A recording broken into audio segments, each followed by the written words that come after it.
I recently made a video about things to think of when you're reading job descriptions. You may know by now, but I don't, because I haven't watched it, but I may have remade it if some of the noises made by Onyx were too distracting. I may remake it. But the next thing I want to talk about is some things I think you should think about in a resume, and then act accordingly. If you ever see my resume, you probably should not model yours after it. As I get old and more ornery, I decide I'm going to write it my way, rather than whatever fad at the moment dictates how other people write theirs. But I'll tell you about it.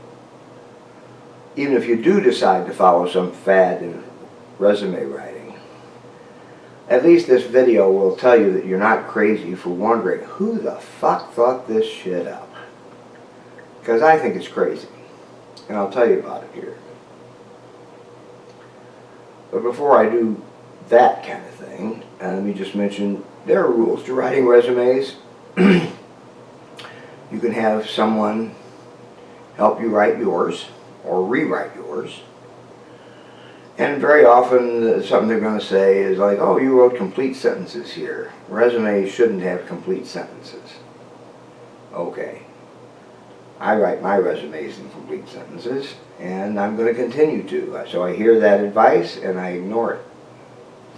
I think it's ironic that many job descriptions say they want good oral and written communication skills and then want resumes that don't reflect that. The kind of fad I'm talking about, I have no idea what the current fad is. Maybe the ones I mentioned are still in vogue. One of them a few years ago took me a while to figure out why it made any sense at all. Who would be influenced by such a stupid style? And basically in that, you'd go online and you'd find a list of words you should include in your resume. And they were all, I guess, adjectives, maybe some adverbs, I don't know. But they were just to emphasize how great and spectacular you were. And you were supposed to work these words in as though that was going to help you get the job. I read some of those resumes, and I have to tell you, I read a resume of someone who I greatly respect. I've learned a whole lot from him. And I really felt the resume made him look like a clown. I didn't tell him that. He wasn't asking my advice, and it would have been hurtful if I had. I don't know if I could have put it in a nice way. But what the man had accomplished was very impressive. The guy was impressive. He knew a lot of stuff. If you had a position that he was appropriate for, you would want him in it. So why is writing in a certain tortured, extreme, ridiculous style something that was in vogue? It may still be in vogue. You may choose to do it, even if you think it's ridiculous, because you want a job. The best I could come up with was that at the time, people were submitting resumes in electronic format, or the resumes were being scanned. And the best I could figure was that for big companies, the first pass at resumes was made electronically. So they would take the job description, perhaps, and look and see if your resume contained certain keywords essential for that job. And then they would want to pick the best people, assuming they were going to get a number of resumes. So some brilliant person, or people, or community, or whatever, decided we're going to look for this stuff too. And that's kind of what I've decided, is that if you apply particularly to a big company, small companies don't go through that bullshit, I don't think. But the idea was that we have a computer do the first pass, maybe a subsequent pass being done by somebody who barely knows the meaning of the words, words in the resumes, but they're trying to filter out things to get people who think are actually qualified. So the first couple of passes at your resume were made by people who knew absolutely nothing about how to do the job you were applying for. You had to get past that hurdle. There was another thing very similar, a fad, maybe before, maybe after, maybe overlapping, that it wasn't until I started making this video that I realized, yeah, this is probably the same reason, because it never made any sense to me at all. When you described your past jobs and the things you'd done there, you were supposed to somehow work in a dollar amount for everything you'd done. Even if, well, for example, if you worked on a bid specification for a $10 billion something or other, you were supposed to work that in even if you didn't, the bid was not successful. Even if you wrote a bid that wasn't accepted by whoever the bid was being sent to. In IT, you're often asked to help submit a bid, create cost estimates, that kind of thing. Even if it's not your primary responsibility or your job. As a matter of fact, it shouldn't be, because they're trying to come to somebody with a technical expertise to help them figure out how to write a bid. And so there used to be a series of things. If you didn't know that, you really wouldn't understand some funny things you would read, maybe even YouTube videos, where they would put the most ridiculous things they ever read in resumes. And it would say, you know, I was the president of a $10 billion company that went bankrupt while I was at the helm, or something like that. Well, what kind of thing is that to put in your resume? Well, if the first thing that's happening is that it's being scanned by something looking for words, somewhere along the line somebody decided to put in something looking for big dollar items, thinking that those were more important, more difficult in the IT world. And we know that's bullshit too. Some of your best work may have been on small applications. So that was a requirement for a while that was just silly on its face. And the very people that were telling me, oh, that's the kind of thing you ought to put in there, I kept thinking, doesn't this strike you as strange? It doesn't matter. That's what they want. That's what I'm going to give them. So you may decide, if that's the current fad, that you want to do that kind of thing too. But now that I've made this video, at least you'll have some validation that the way these rules for resumes come up is complete and total bullshit on occasion. But then you have to decide, well, I want the job, maybe I need to go along with it anyway.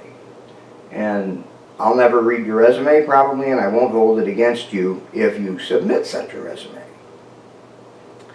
I wish you the best of luck.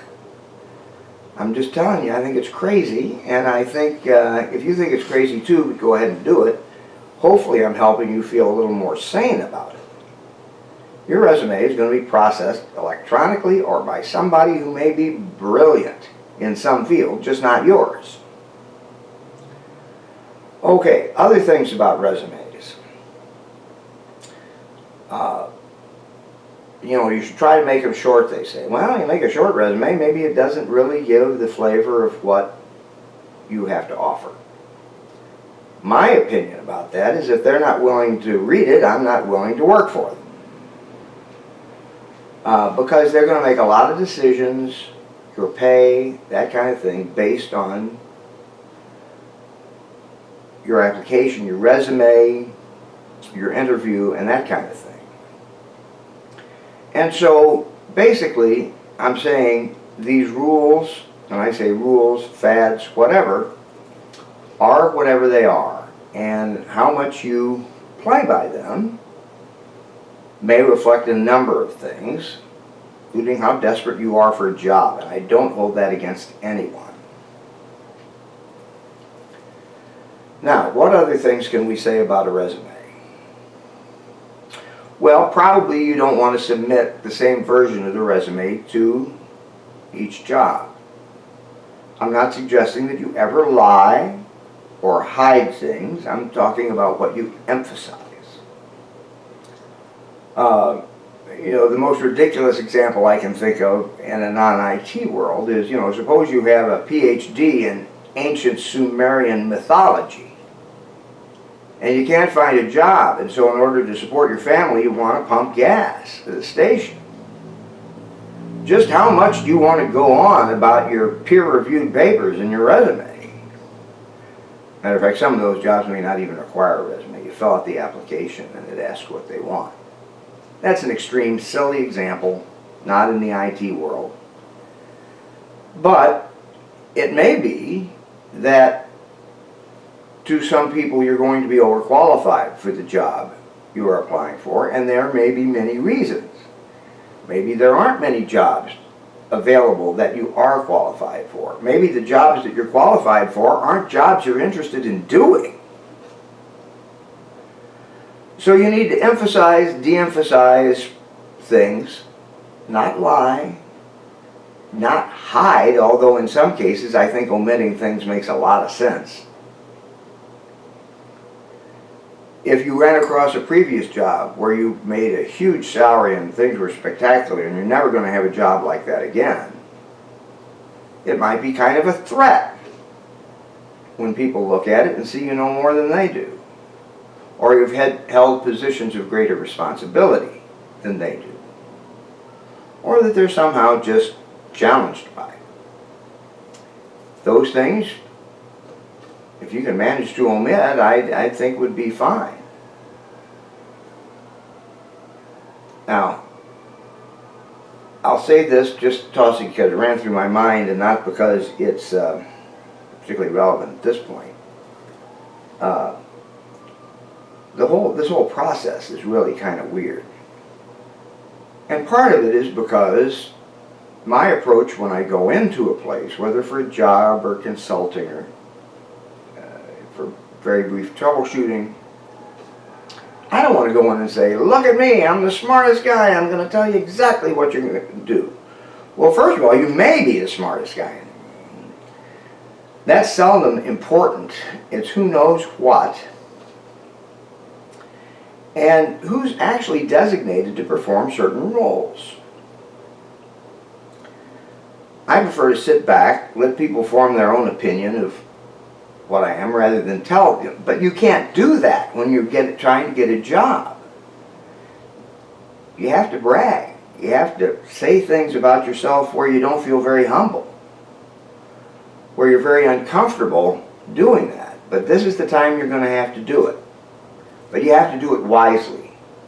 And sometimes you have to tailor what is in your resume for what they really need to know that you're actually bragging about, and things that you could brag about that aren't particularly relevant, that just clutter things up and make people start to think you're an arrogant asshole.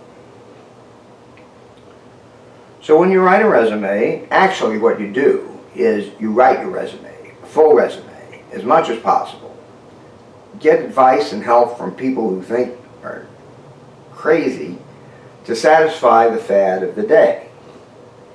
Then when you apply for specific jobs, you take and you emphasize, de-emphasize. Maybe the job will make you think of a few extra things, you throw it in. But you go ahead and make the resume relevant to the position. If you're an IT and a programmer and you have a big history, you've done a bunch of things, there's no job you're going to get that uses all your skills.